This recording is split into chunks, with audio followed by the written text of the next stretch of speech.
Pakistan cricket team का काम क्या है? काम यह है कि सड़क से उठा के स्टार बनाने हमने, चाहे वो रेहान अली हो या फिर हैरी ब्रूक साहब हो। 125 साल रिकॉर्ड हमने उनसे भी तोड़वा लिया है और रेहान अली से भी हमने एक रिकॉर्ड बनवा लिया कि कम उम्र तरीन डेब्यू पे 5 विकेटें लेने वाला भी बॉलर बन गया है। पाकिस्तान सिर्फ और सिर्फ रिकॉर्ड तोड़वाने के लिए दूसरे मुल्कों के खिलाफ खेलने जाता है और उनके स्टार्स बनाने के लिए जाता है, और यही चीज हमें दुनिया में मुनफरिद क्रिकेट टीम बनाती है, हमें सबसे मुख्तलिफ क्रिकेट टीम बनाती है, क्योंकि ऐसा दूसरों के लिए कोई नहीं सोचता। सब लोग अपने अपनी जिंदगी में पड़ी हुई हैं, अपने लिए सोचते हैं। हम वो कौम है और हमारी वो क्रिकेट टीम है जो बेचारे दूसरों के लिए सोचती है कि इनका भला हो जाए।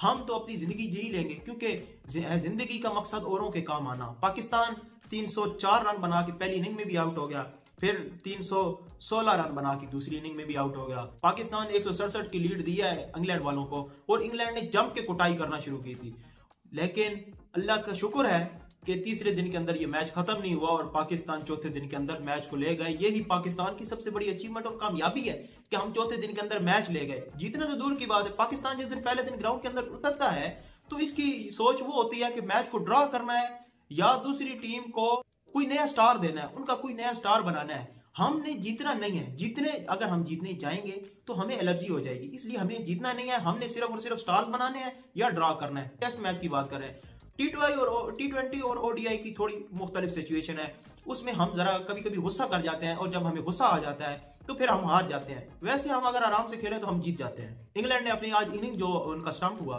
तो 112 पे 2 आउट थे और कल वो आएंगे 55 रन बनाएंगे, और 55 रन मुझे नहीं लगता ज्यादा ओवर लेंगे, 5-7 ओवर में बना के और चले जाएंगे, क्योंकि उन्होंने जल्दी से घर भी जाना है।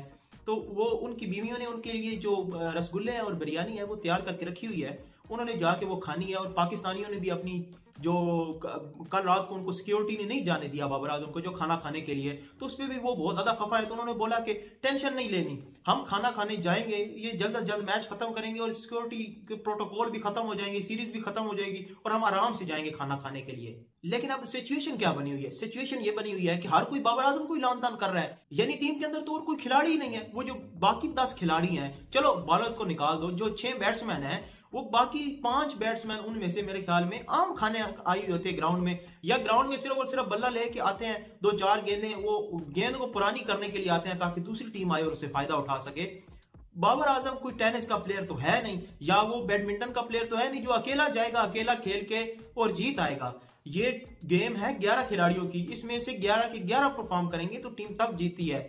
अब मसला क्या है कि बाबर आजम कोई भी काम करते हैं तो उनके रिकॉर्ड्स पे रिकॉर्ड बनते जा रहे हैं। अब बाबर आजम को कोहली के साथ भी कंपेयर करना शुरू कर देते हैं। अरे भाई, कोहली है और बाबर आजम है, यानी बाबर आजम जैसा कोई आएगा तो तब बोलेंगे, कोहली जैसा कोई आएगा तो तब बोलेंगे। बाबर आजम और कोहली का कंपेयर, कोहली इस वक्त मौजूद है कंपटीशन के अंदर, लेकिन जहां तक बाबर अब गेम खेल के जा चुका है वहां तक कोहली आउट हो चुका है, पूरी तरह से आउट हो चुका है। जो भी रिकॉर्ड्स थे उसके मिट चुका है। अब बाबर आजम का वहां तक नाम आएगा और जब ये कोहली के लेवल तक पहुंचेगा तो बाबर आजम का ही नाम होगा। फिर सचिन तेंदुलकर की तरह कोहली को भी लोग भूल जाएंगे, जिसके रिकॉर्ड्स मौजूद होंगे उसका नाम आता है। चाहे फिर कोहली किसी रिकॉर्ड पे मौजूद होगा तो उसका नाम आएगा, बाबर आजम किसी रिकॉर्ड पे मौजूद होगा तो उसका नाम आएगा। पॉइंटिंग के साथ सबसे ज्यादा एक साल के अंदर 24-50 लगाने का उन्होंने रिकॉर्ड बराबर कर लिया।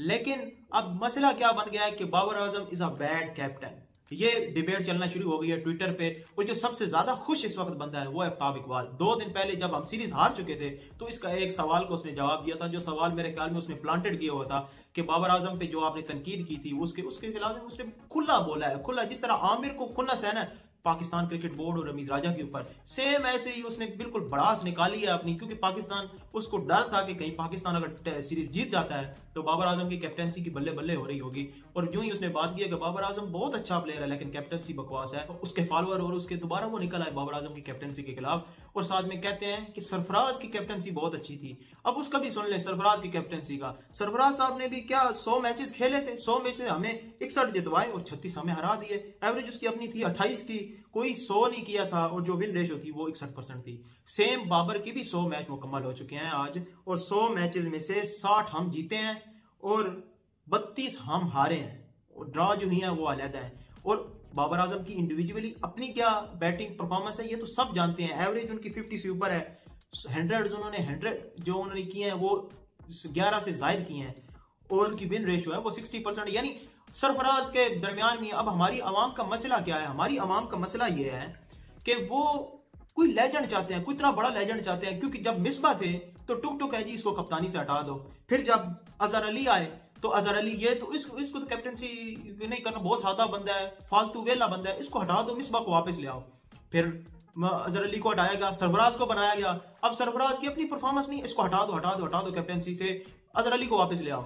फिर जब बाबर आजम को बनाया गया, और अब क्या बाबर आजम के बारे में क्या कहते हैं? एरोगेंट है, सेल्फिश है, अपने लिए खेलता है, और जब वो नहीं खेला गया, इससे जिम्बाब्वे के खिलाफ सिर्फ रन बनाता है। अब जिम्बाब्वे की बात सुन ले, सिर्फ और सिर्फ 2 सीरीज में 2 रन है बाबर आजम के, टेस्ट सीरीज में, उसके अलावा कौन से रन है? इसके सबसे ज्यादा जो रन हैं, जो इसके ओवरऑल रन हैं, वो Australia, England, West Indies, New Zealand के खिलाफ है, यानी बड़ी टीमों के खिलाफ इसके रन हैं।